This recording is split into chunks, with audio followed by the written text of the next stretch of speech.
Now, Mark, we have a crazy one this week. We're going to go a little bit off script, and we're going to kind of play it by ear because this week saw the what is it? What's the word? The leaking, Yeah, yeah, of the Supreme Court supposed decision on how they're going to decide on Roe v. Wade, or how they're going to decide on a case that has implications for Roe v. Wade, right? yeah. And I know there's a part of me that's like, okay, there's a possibility that this could change. This is not a guaranteed. This is the opinion. This was written in February. Yeah. It could have changed by now. We don't know where this version of it came from, although the Supreme Court didn't deny that it was an actual thing that they wrote. So it appears to be a live document. But yeah, I mean, there's a lot of repercussions for what this is going to mean for a lot of people in this country. Yeah. And I'm sure there's just tons of Christians right now that are jumping up and down, hurraying that, the Supreme Court's going to undo Roe versus Wade right now. Right. So let's put this disclaimer out there first. We don't desire to be a political show. That is not our goal. But there is no denying that currently in modern Christian America, that Republican conservative politics and evangelical Christianity have met up and are strange bedfellows. And so I didn't see any way around news that was this big and totally obliterating any other news stories coming out, that we could ignore it and just kind of talk about something else as if anybody cared about it. Yeah, I know. It's like when I see stories like this, I kind of ignore it because it is so political. But since, strange bedfellows, it's more like the weird bastard child offspring of evangelicalism and conservatism. Yes. It's like we cannot get away from this. I grew up in a church, and around churchy folks, and there really was a strong, anti-abortion, mindset. I don't want to say pro-life because too many pro-lifers are also pro-death penalty, and you can't be pro-life and pro-death penalty. You're just anti-abortion. Amazing how that works, isn't it? Yeah. Yeah. So I just want to put this out there, and I would love to hear what you have to say about this as well. There's always a part of me when we record this show that wants to be responsible and be adult and be mature, you know? But let me just say this. For anybody who's confused about where I stand, I love babies. Kathy and I, we have 2 babies of our own. If any young person were to come to me and say, Scott, we're having a crisis, we don't know what to do, I would personally say, have the baby. And, there's adoption. There's, even if maybe you have other family members who may want to take care of it until you feel ready. There are all sorts of alternatives that you may have a hard time seeing in the midst of the crisis, right? So that's my personal way I counsel people when this topic comes up and people personally come to me and say, I'm in a crisis, right? But that's not to say that what I believe is what you should believe or what any other American has to believe, especially if they don't share my morals or my faith. This is simply what I believe. And so a lot of the things that we're going to talk today about are more nuanced than just what I think is right and what I think is wrong and how you should be ashamed of yourselves and they should be ashamed of ourselves. I think there's a lot of layers to this onions, and we can talk about it without only talking about it through the filter of this is my stance on it. Yeah, and I'm in the camp, and I don't want anybody listening to this, if you agree or disagree with whatever, just listen to what we have to say first, because, my take on it is simple. I think abortions suck and are awful. I've known people who have had abortions. They weren't exactly celebrating this fact. Exactly. They did not enjoy the fact that was the decision that they ended up making. And I'm not saying that they would have been better off the other way either. I wasn't them. I could not have made that decision for them. Right. And I think, I wasn't dealing with people who were Christians either. So I was going to give my opinion, and my opinion sucked, but it was what it was. Right. But at the same time, we have to look at the actual numbers, right? So since, 50, almost 50 years ago, Roe versus Wade was decided. And then we started seeing the number of abortions go down. Mm-hmm. And it's the number of abortions, not the number of abortions per 100,000, I think. Can you per capita. So it's like absolute numbers, I think, are below what they were Right. before Roe versus Wade. So it's like Roe versus Wade has done nothing but actually help abortions go down. And Christians complaining about, well, abortion is bad. I get it. But Yeah. you haven't really been doing anything other than trying to overturn Roe versus Wade. You've done nothing to contribute to the decrease in abortions. So you say you're pro-life.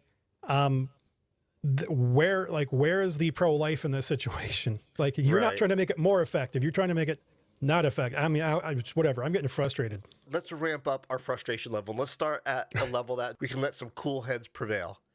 Oh. A little bit. Okay. So first of all, we know that a bunch of you watching and listening across the interwebs believe that abortion is the preeminent debate of our times. That abortion is murder. That life should take priority above all else. And for many people, especially half of Americans, today is a big win, right? I think we can agree that half of America is pretty excited. Like there's a narrative that I don't think it's a true narrative that that most people in America support a woman's right to choose, right? Yeah, the numbers I saw were 54% of Americans were in favor of keeping the decision, and it was only 28% were saying that it should be overturned, and the rest were undecided. So I mean, that's a minority of the country is saying that we should get rid of it. Yeah, I don't think those numbers are actually indicative of what America thinks. I think those numbers are indicative of what certain Americans are willing to talk about, right? Like even in the most conservative parts of America, I don't think that women typically go around saying, I'm subservient to my man and I like it that way, right? They don't go around saying it that way, but that's how they live their lives. My man is the breadwinner. My man makes the decisions, and my job is to be loyal and loving, right? And so that goes to things like this as well. Well, if I married a man who has these conservative Christian values, those Christian values are now my own, whether I like it or not. And so I think there are a lot more women out there than we think who actually actively do not support abortion. So I really do think that for a very large portion of Americans today, in their minds, is a huge victory. Yeah, and my question is going to be, it's, if you're going to look at it as a victory, it's a victory to what? Because I know that the next step for a lot of people would be to push for some sort of a federal ban on abortions, which I don't know if that could happen.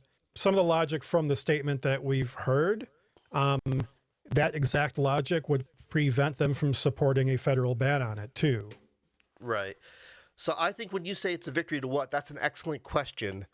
And I had a pastor once, he just razor cut through it all. And he said, I think his answer to you would be that this is a victory towards theocracy, right? Towards a Christian theocracy. And it's amazing to me, in a country that's founded on plurality, that we would allow ourselves to go there. Just say, wherever you're from, whatever you think, whatever you believe, if it's not rooted in biblical Christianity, whatever that means, then go pound sand. Yeah, and I'm glad you're the one that brought up, theocracy, or I guess Christian nationalism is, how would I put it, or dominionism, or whatever term you want to use. Because again, like I said, it's the numbers are there. We know that there's less abortions now than there were before Roe versus Wade. It's been just going down since that time. Yeah. So, like, overturning Roe versus Wade and allowing abortions to be made illegal in, whatever states are inclined to do so. I mean, we can pretty much guarantee, Texas is going to be like the first. Yeah, there's like 13 states that if Roe v. Wade is struck down, they have a law in place that automatically makes abortion illegal. It triggers it. It's called a trigger law, if I'm not mistaken. Yeah, and that's kind of ridiculous because, it's the same Christians that want to make abortion illegal are generally also the same ones that don't want to actually engage in, contraception, and Right. making that available. And let's face it, because they want to just stick their head in the sand, and they want to say, hey, you know what? Those people, they just have to behave like Christians no matter what. And I'm not going to help them do anything that isn't like a little bit Christian, even though it would prevent tons of unwanted pregnancies if there was a much wider availability of contraception. And it's like, we need to make up our minds, like, what is the thing we're trying to do? Because we're not trying to convert the world here and make everybody Christian by, I'm not even sure what we're going to call it. I mean, it's basically by the sword, right? It's like, you're going to behave Christian whether you like it or not. According to Mount Theology, you're going to go to hell because you don't actually believe Jesus is Lord. But, just behave the way I want you to behave. Yeah. And it's like, I'm sorry, but we need to own the reality that people are going to behave the way they behave, regardless of what we think about it. And if we don't want people to be doing things that are destructive to themselves and others, like, we don't want people to be using drugs and alcohol excessively, right? So we should be like supporting policies and laws and actions that mitigate that, instead of just saying, well, you're an addict, you just get to go out and suffer in the world. Well, that's not cool, because now that addict suffering is making their family suffer, it's making their friends suffer. They're a burden on, burden on the economy or whatever. So it's like, we make these goofy decisions as Christians sometimes that just ignores the reality that, hey, if we want to make other people's lives better, we need to make other people's lives better. Right, but that's where you get stuck, because they don't want to make people's lives better. Right? No. That may be what they say, but that's not really what they want. Because if that's really what they wanted, they would do it, right? You can tell what people really think, because what they think is what they do. And clearly what they don't want is to make people's lives better. So that's just kind of a pipe dream. That's just kind of smoke and mirrors, right? Yeah, because like I said, I mean, it is not about making people's lives better. It's about making people behave like they are Christian, whether they are or not. Yeah, no, I don't think so. I think you're right. I think it's about punishing people.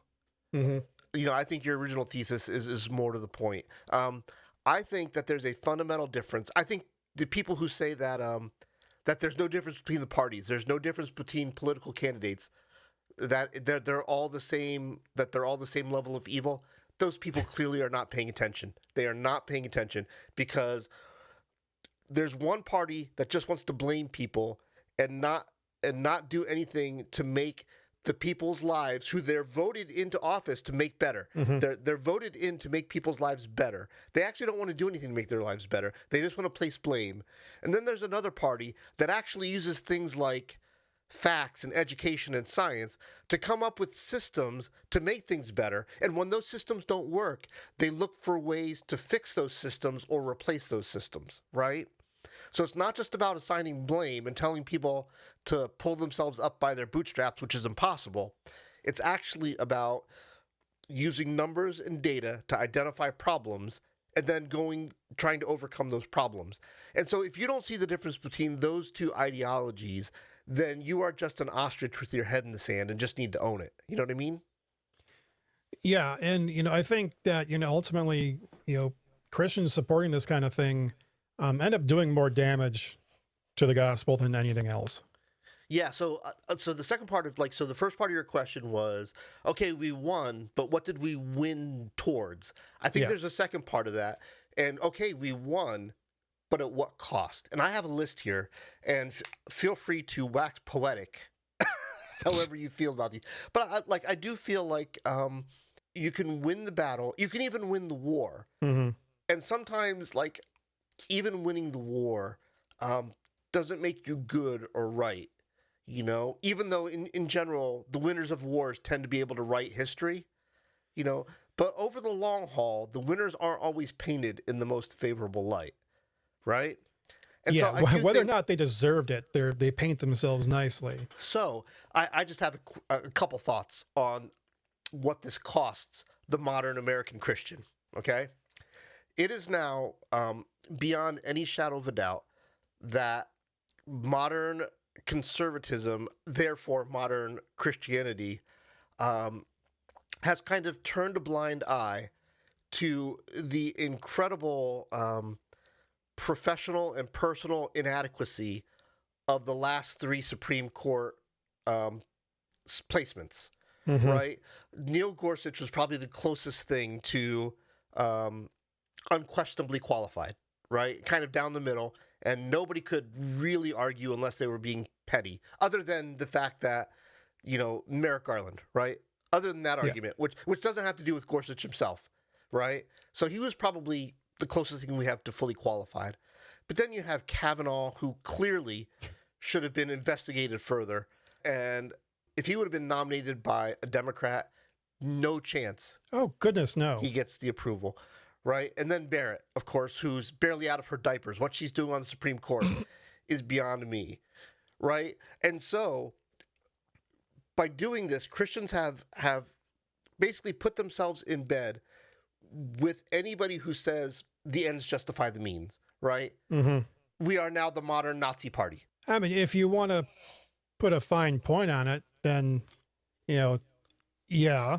And that's like, I think, how to put it in the least jerk way possible, but the snarkiest way possible, right? It's like, Be a jerk. Go for it. it's like, it's a Christian fascism. Mhm. The ends do not justify the means. Jumping behind one particular political party, that's a lot of plosives to the microphone right there.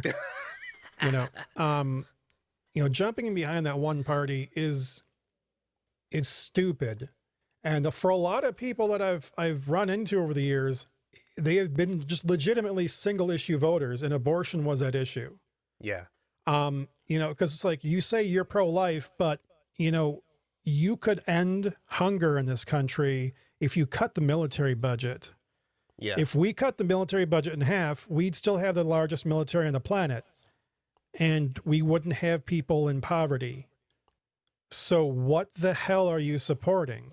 Yeah. You should go further down that rabbit hole. Let's talk about the difference between pro-life and pro-birth. You alluded to it a little bit a few minutes ago, but let's really explore that. Like, if you're truly pro-life, then you shouldn't be supporting sending military men and women off to their deaths for purely political reasons, right? If you're truly pro-life, you would not accept malnutrition in this country, poverty in this country, the inaffordability of quality insurance in this country, So, like, if you're truly pro-life, there's a whole host of things that fit under the umbrella that people are just happy to ignore. Yeah, like mass incarceration. We Right. have, but the United States has more prisoners than any other country. That's not prisoners per population. We have more people in jail by about twice that of China. China Right. is a country of 1 billion-ish people, right? So Right. the absurdity of saying that we have that much, we have 25% of the planet's prison population. And like, this is just absurd. You cannot say you're pro-life when you're going to jail people for, things like drugs, Yeah. which if you want people not to do drugs, I don't know, A, lift them out of poverty. There's your first thing. B, treat drug addiction for what it is, an illness, and heal people instead of trying to punish people.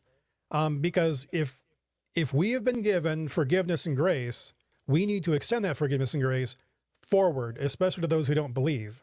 Right. I mean, that's our role as Christians, is to be the body of Christ in the world. And we cannot give Christ's love to people without giving Christ's love to people. Right. And all this pro-life, like, I'm pro-life, I'm pro-life. No, you're not. You do all sorts of things to destroy life. Not to just destroy, like to murder people in other countries. You try to rip families apart. You do all these things that don't actually bring, meaning to life for anybody, but you just want to sit there and chant how pro-life you are. And it disgusts me. Yeah, absolutely. I agree. And the other part of it is, okay, so you can be pro-life and you can technically be pro-miserable life, pro-crappy life, pro-despondent life. Like, is that really the bar we set as Christians? Like, my Bible says life abundant, right?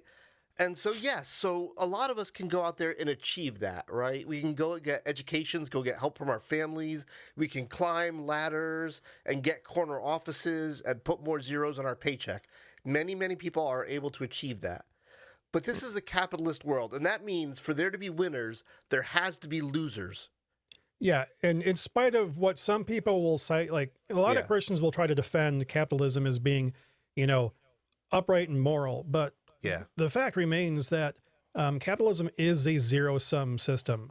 If you Right. don't think that, then you can go to any one of the long list of capitalist countries in this planet where people are living in poverty that, even if the World Bank or the IMF doesn't want to call it extreme poverty, you're going to look at it and be like, this is disgusting and horrifying. And how can any human being live like this? Well, guess what? You support the system that makes these people necessary for its survival. Right. And actually, like what people talk about is like there's no limit to wealth building. What they're really talking about is predatory credit practices and the fact that lots of people are allowed to spend money they don't have. And that makes other people wealthy. Wonder who that benefits. Not the person who's got the credit card who's just spending their way into oblivion and poorness, Right. It's even funny. There was an article that popped up in the feed this past week, and it was like, I forget what the guy's name was. Somebody I've heard the name in the past.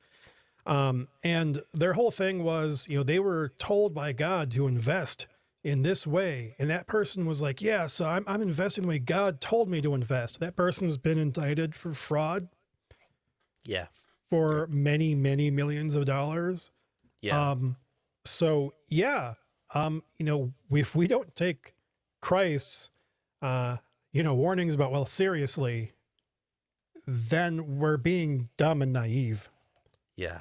All right, Mark. So I'm glad that you brought up what you brought up about credit and that kind of thing, because my next point was that Christian America, once again, without missing a beat, affirms the fact that we are essentially anti-poverty in that we hate poor people and that we Yes. are we're anti-minorities as well. Like if there's any chance for us to enact policies that hurt minorities and poor people, like we're there. We are there like a heartbeat, and we will find any justification we can to hurt those two classes of people.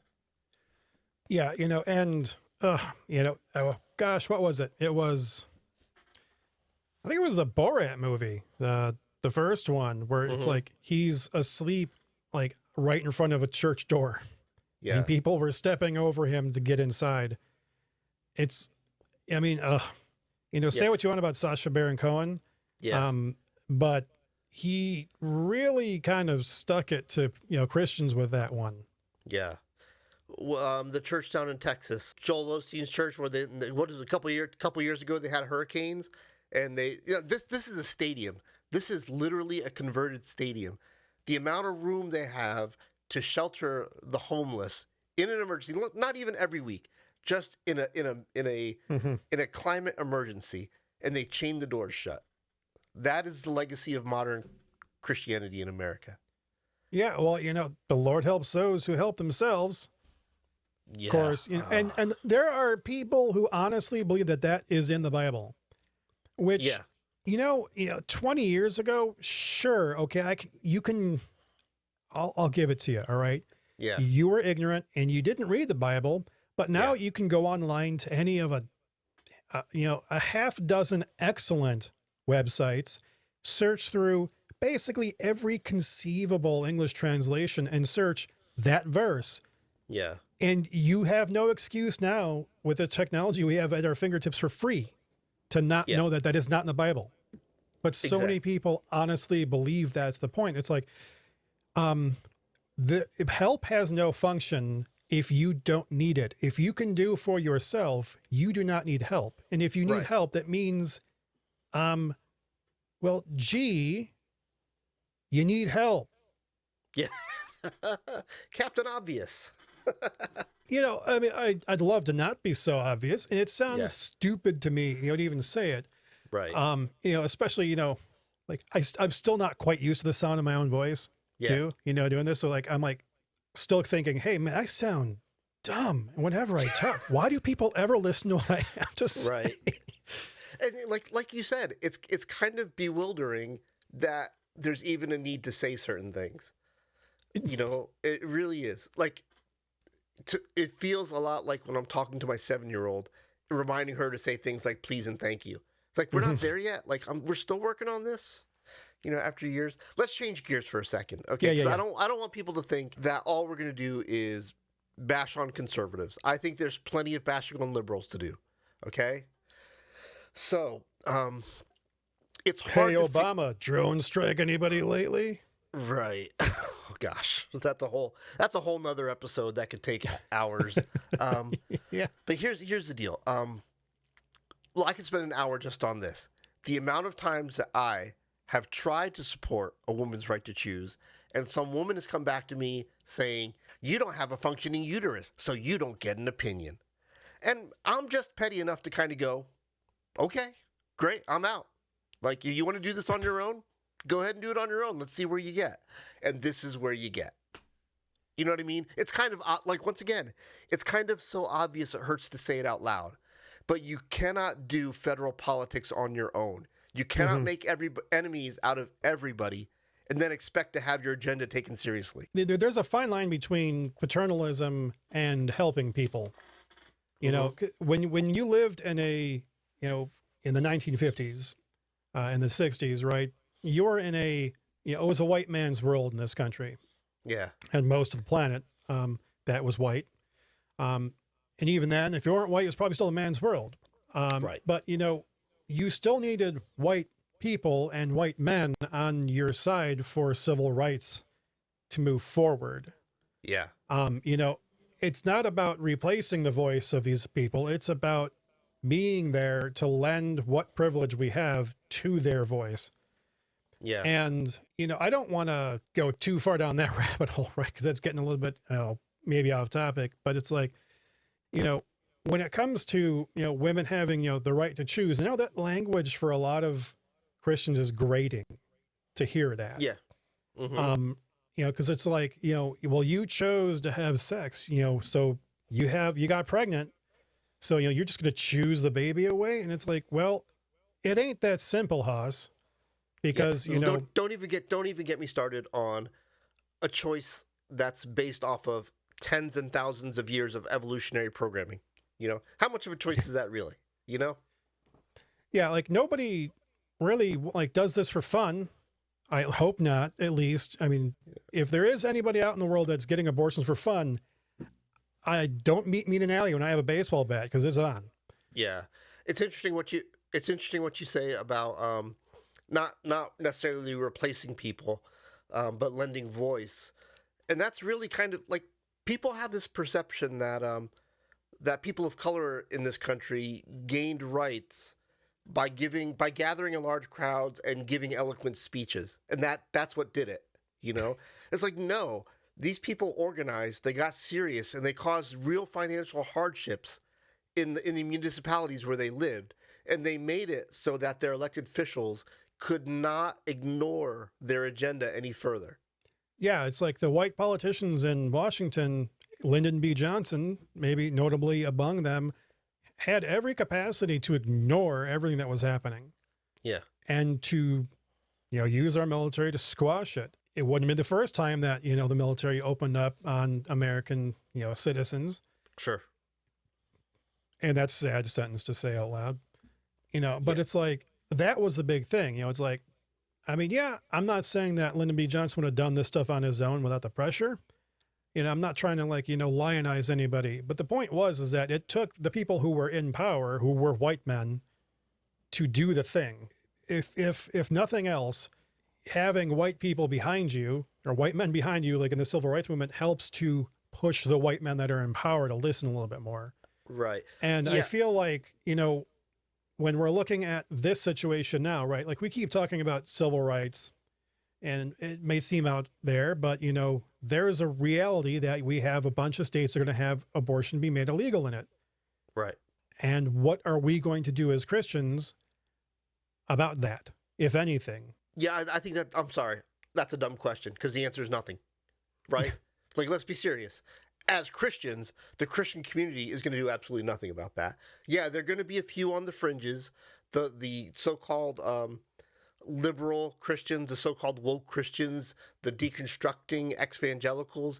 They're going to make noise, but they don't represent nearly enough people to actually move the needle, right? So I think that's kind of a hyperbolic question with no real motion to it, you know? Yeah. And it was, I mean, it was meant to really be a rhetorical question, you know, because, I mean, yeah, I know Christians are going to do very little, and those who would do anything aren't going to be enough to do anything within the church, you know, and kind of pointing back to, and I kind of have to keep harping on the whole thing. Abortions are lower now than they were before. Right. But that's not what ever moves the needle. The only thing that ever moves the needle is finances and money. You're right. So yeah, you can get on TikTok if you want. You can gather in front of the White House if you want. You can find the next Barack Obama who gives a nice speech if you want, which I'm all for. By the way, don't get me wrong. Like, I want to see minorities have a bigger voice in this country. But speaking is not what moves the needle. Financial hardship on governments, on people in power and position, that's what moves the needle. So if you want to see change on abortion or any other agenda that's important to you, that is how you move mountains. You know what I mean? Yeah. And, you know, and don't pull the whole, like, hey, I'm speaking for the unvoiced. No, they have a voice. Give them the platform. Like, I think that's what we need to do, because, I cannot help but look at the numbers around abortions and say, we needed Roe versus Wade to be intact. I fear for what's going to happen to women in, those states that have, or that are going to ban abortion the moment they can. It's just horrible things are going to happen to people, and this is something that's been studied, worldwide. Like, we know that making it illegal doesn't stop it and doesn't slow it down, as was evidenced by our own nation. If we are going to say that we're pro-life, we need to be pro all of life, and we need to be pro dignity of life as well. Like, we cannot get away from that. That's what it means to love your neighbor as yourself. And we don't have to like it. We don't have to like abortion. In fact, I think we should never like abortion, but we need to actually do something, as the church, to make them less frequent. And if making them illegal does not make them less frequent, then that's not the path that we can go down. We need to do other things. Yeah. I don't know what that is. I think that's interesting rhetorically, right? But once again, every pastor in America is beholden to the church congregation that puts money in the basket. And by and large, the people who put money in the basket are the same people who want to punish these young women for being pregnant. Yeah, and maybe that's, practical step number one: stop trying to punish people. Yeah. Right? Stop being terrible to other people, right? I mean, yeah, it's dumb, but, it's like, yeah, that's what it is. Don't suck. That's Bible concept number one: don't suck. Yeah. Or if you want to go the Bill and Ted route, be excellent to each other. Yeah. Like, which movie is it where they actually meet their future selves? Love that. Yeah, that would have been the second one, Bill and Ted's Bogus Journey. Which doesn't transmit our age at all. Not at all. Can you believe that franchise launched the megastardom of Keanu Reeves? My gosh. That's I mean, awesome. He wasn't other things. It's just that had to be the one that really took it. And that is what makes America great. Okay, really quick. I want to quickly, I don't want to spend a ton of time on this, but I do want to spend a little bit of time in the supposed text of this decision. And like you said, this may not be the real text. It's not real until it's real, right? Yeah. And so for all we know, this could all be fiction. But I pulled out some pieces of text because I think it highlights my whole thesis of you can't put the Supreme Court in the hands of children who don't have a lifetime of judgment and experience to do these make these big decisions that will have implications for decades, right? And so I pulled out some portions of the text that I think really kind of speak to the fact that we're dealing with a bunch of children in the Supreme Court. Okay, so first, is this idea that rights that aren't explicitly spelled out in the Constitution are not real, even though we have a Ninth Amendment that exists solely for the purpose of saying, look, just because it's not in the Bill of Rights doesn't mean it's not a right. Like, it's right there in the Ninth Amendment. It's what it exists for, you know? So so to kind of call that out in the very beginning, in the introduction of the text, as being a foundational idea that the decision is going to be built around, it just it doesn't even match with common sense, that part of it. No, I mean, there's, in terms of, rights, granted by the Constitution, you can either, come at it from a positive or a negative point of view. You can either assume that all rights exist until they are taken away, or you can assume no rights exist until they are given. And where the heck is this document even falling? I mean, it's like the same people who are going to say, the conservative judges, right, who are going to most likely say you have the right unless it's taken away, are now trying to say you don't have the right because it wasn't given to you. It's real janky and confusing to me. Mark, hypocrisy is what makes America great. Well, that and our waistlines. Right. That's my thesis for the day. It's all the awful things that make America great. Okay, here's the next line. Roe was egregiously wrong from the start. Its reasoning exceptionally weak. So basically, which is why it was upheld for 50 years. Right. They're saying the people who thought about this in the first place, who are just if qualified, if not more qualified than they are just egregiously wrong and are exceptionally weak reasoners, even though they're sitting on the highest court in the land. Yeah, I was watching a video earlier of some of these same justices saying that, hey, this has been upheld time and time again in the courts, and that sets legal precedent for this. Exactly. So, for these people to say, there's no precedence in American jurisprudence, what are you talking about? And it's funny because there's also, every time one of these yahoos gets nominated, they have to sit in front of a sham committee on sham television, and they have to say, Roe v. Wade is settled law, right? And, we know, we're not stupid. We know full and well that they are performing for the cameras. Whether it's a liberal or a conservative, doesn't matter. We know that there's a game being played and that there's theater going on. And this is kind of proof of that theater, right? Because they all sat up in front of that camera and said that this was settled law. And just like that, bam, the first case that actually makes a serious argument at the Supreme Court, now people are, egregiously wrong, Yeah, it's the reasoning was completely out there. It's no, it wasn't, because they took a positivist view of this. They said, hey, you have the right unless it can be legally taken away, and nothing in the Constitution allows you to do that. That was the whole point of it. Yeah. Okay, so moving on. So the next part of the introduction tries to remind us of the development of the fetus, and that in medical terms, a fetus is anatomically developed roughly around 12 weeks. Somewhere around 12 weeks. There's no really obvious way to tell a fetus away from any other human being, right? Except for the fact that it can't live on its own. The minute you take that 12-week fetus out of the womb, it dies. Yeah, I don't know what the record is, what's the most premature a child's ever been born and survived. Yeah, but that's irrelevant because that's an outlier, right? No doctor would even want to attempt a premature C-section before 22, 21, 22, 23 weeks. That's kind of the earliest any doctor would even want to entertain those ideas.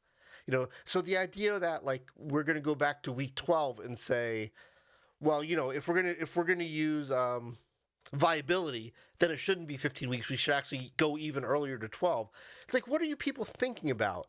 if the fetus can't live, it's not viable. It doesn't matter that it looks the way you want it to look. It can't actually function on its own, you know?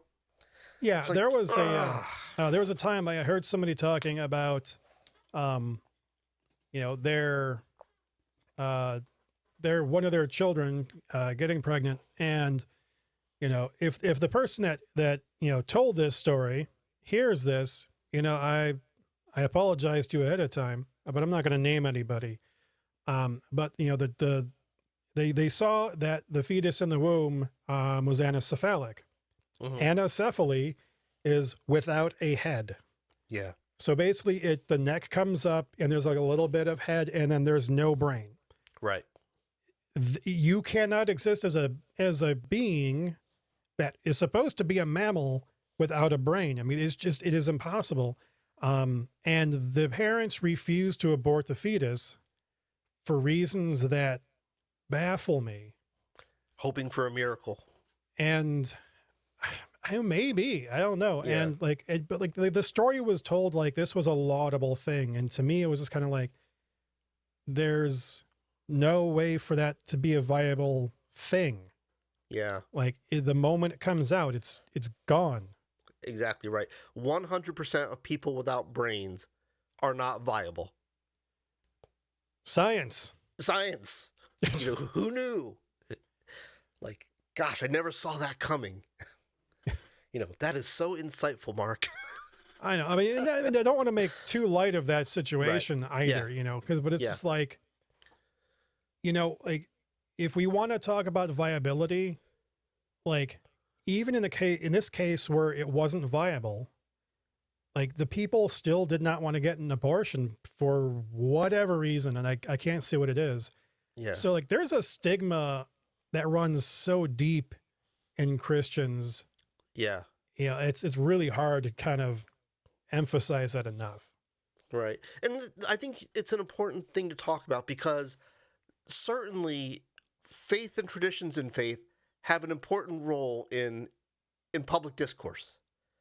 Mm-hmm. Science and facts and truth have an important place in public discourse. The question is does faith and the things that we believe about spirituality have a place in public policy, right? And to what extent? And, you know, this is just me spitballing, but things that can actually be proven are probably better metrics for affecting the lives of millions of people than things that we internally believe that may or may not have any grounding in reality. You know, you're just talking crazy now. I know. Just call me crazy. But that's just kind of the way my brain works. Okay, all right. Yeah. So, but we keep talking about, you know, like we need to see things for what they are. Yeah. And not, you know, try to impose something on there that isn't there. It's absurd. Yeah. So this is kind of a weird tangent, but Ricky Gervais has a funny bit, right? Whenever he's talking to people of faith, and he's like, you're just one God away from being right, you know. You know, because atheists believe that all these gods are fiction, and every other faith is just one God away from believing that. And we are a country of not only different faiths, but different subgenres of faith. Mm-hmm. So when you start legislating based off faith, you are guaranteed to be discriminating, right? That is a recipe for legalized discrimination. And that can't possibly be the better outcome instead of the worser. Words is hard, right? Yeah, but then that's where the whole Christian dominionism thing really comes into play. It doesn't care. Like, It just wants to create America as a theocracy because it envisions that that's what the world needs. Like, if we just make every country in the planet a Christian theocracy, I'm not even sure which, you know, because we cannot say that there is one Christianity. There are multiple different Christianities. Yeah. You know, if we just take the big three, you know, Orthodox, Catholic, Protestant, you know, but within there we have subdivisions and then more subdivisions and more subdivisions. It gets absurd and it's stupid. You know, but Whenever you have like an ecumenical council, you have evangelicals, often are on top of the list of people complaining about the ecumenism of the whole thing. It's like, ugh. Well, But, let me like- just let me just say this: if returning to theocracy means that I can start stoning people again, I'm here for it. I don't have a lot of stones around here though, so Oh, got it. yeah, that's my problem. Mulch. We have lots of mulch in Illinois. Can we mulch people? But there's a big difference between bringing your sensibilities as a Christian or as a Muslim or as an atheist or whatever you are, to your position in office. Yeah. And it's a different thing to mandate things as being universally applicable when we don't all agree on what some of those specifics are. Yeah. And whether you like it or not, America likes to call itself democracy. It isn't. Right. We vote occasionally, but Right. ultimately at the end of the day, we make no decisions about our own rulership, Right. Yeah. Technically, we're a representative republic. Yeah, but it's like, we don't really exert that much power. And when we do, I mean, like how many policies are out there that I've seen, within each party, you have majority support for it, for voters. But when it comes to the leadership of the parties, it is black and white. One party supports, the other party denounces it. It's like, Right. well, 60% of your votership supports it and 80% of the other one supports it. Why is this not a policy? Right. Well, so we get these goofy problems like that too. It's like, we don't, like the people that we have elected don't actually really care about what we think. Right. Absolutely. All they care about is what donors want. Yeah. And if they can get, the evangelical vote, they're going to do whatever gets that evangelical vote. Absolutely. Regardless of whether or not that's actually what Jesus wanted in the first place. Right. Which is another interesting conversation that we should table, because there's an interesting offshoot conversation of, now that Christians have gotten this win, what's left? Why would Christians still want to be Republican? Like, what's left in the Republican platform now that, from a spiritual standpoint? Like, clearly there's a lot, like no taxes and all that kind of stuff. But from a spiritual standpoint, now that we have this win, is there any spiritual reason to stay a Republican? Not that I want to go into that right now. I don't, but that's an interesting conversation. I feel like that's not just for a different episode. I feel like that's for a different podcast almost. Right. So I've got a couple more. So this is my favorite line from the decision, the quote unquote decision. We consider the question whether the Constitution, properly understood. They're basically just calling the previous Supreme Court justices who ruled on this stupid. Like they clearly just don't understand law. Yeah, and like all the lower courts and everybody since 1973 or two, I forget. It was 1973, yeah. It's just really insulting to those people. It's like, yeah, sure, you read the Constitution, you understood it, but you didn't really understand it properly because you didn't see it with the right point of view. Yeah, you didn't see it the way I saw it. And to suggest that legal precedent doesn't somehow establish precedent, I mean, it's kind of what they said. Yes, 1 + 1 = 3, exactly. Mm-hmm. Okay. And let's not forget, we have a 14th Amendment that states in plain English that rights and privileges of citizenship only apply to those who are born and naturalized. So the negative way of saying that is if you aren't born, you don't have rights. Is one way to think about that. And I understand, just by saying that, I understand that there's a lot of gray area in there, and that the 14th Amendment doesn't specifically apply to the abortion debate. I get that. But there seems to be a philosophy that being alive is actually an important part of the discussion. Being viable. Once again, this whole question of viability, right? You actually need to exist independent and have agency in this world to have some rights, So the rights that you and I have don't apply to flowers and trees and monkeys. We have to carve out a whole new set of laws for things that aren't fully capable human beings, Yeah, I know. It's like, you have to be a being to have agency and have rights. of Yeah. course, if we don't want you to have certain kinds of agency, we'll just take them away. Ding, ding, ding, ding, ding, ding, ding, ding, ding. Give that man a prize. What do I get? I hope I it's not don't- herpes. I have a MAGA hat. Would you like that? Oh, goodness, no. In my last piece, my last piece of little diatribe, and then I'll get off my soapbox for this week. The Constitution is not perfect. It is not. And yet, Christians, you can especially see it in the gun rights crowd, the Second Amendment crowd, we try to raise it to the level of a holy document, of holy scripture, right? Mhm. But I just want to remind everybody that we did not put into law the presidential succession until Amendment number 25. Like the idea, like if the president dies or resigns, the vice president takes his place. We didn't get that into the Constitution until number 25, you know? So, like, Whatever. yeah, so the idea that this set of morals, this set of shared principles is perfection incarnate is beyond my understanding. Instead, when I see what the Constitution has to say about abortion through Roe v. Wade, I don't think it supports abortion or rails against it. Instead, it gives us a framework to consider what is legal and illegal in how we apply rights and punishments.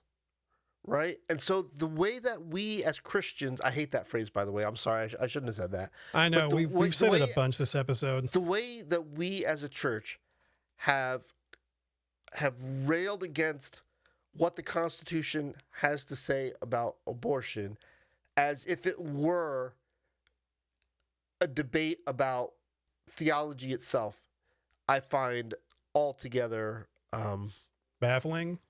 Yeah, not just baffling, but the idea that we would care so much more about a constitutional amendment than we would about following Jesus. Yeah, and the only thing I can really add to what you were saying is that, Christians too often will treat, like you said, like there's that Christian nationalism Yahoo, that just says, yeah, like, the Declaration of Independence, that was a righteous document written by Thomas Jefferson, who gave us the Jefferson Bible.